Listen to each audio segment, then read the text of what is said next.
শোনো মুসলমান, দুনিয়াতে ঘুমিয়ে ঘুমিয়ে ওই আল্লাহ তাআলার জান্নাতকে দেখলে হবে না।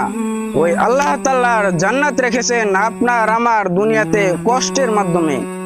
যে যত দুনিয়াতে কষ্ট করতে পারবেন তার জান্নাত আল্লাহ তাআলা সেই নিয়ামত দিয়ে, সেই নাজ নিয়ামত দিয়ে ভরপুর করবেন।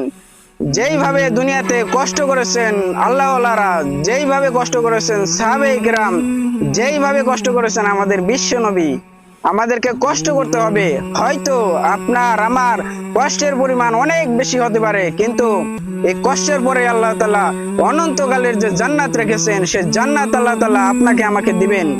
আপনাকে আমাকে পরীক্ষা করতেছেন আল্লাহ তাআলা দুনিয়াতে, যে কি পরিমাণ কষ্ট আমরা সহ্য করতে পারি। আমরা যেই পরিমাণ কষ্ট সহ্য করতে পারবো, যেই পরিমাণ আল্লাহ তাআলার পরীক্ষায় উত্তীর্ণ হতে পারবো, আল্লাহ তাআলা ওই পরিমাণ জান্নাতের নিয়ামত আমাদেরকে দান করবেন। শিফা উম্মতের শিফা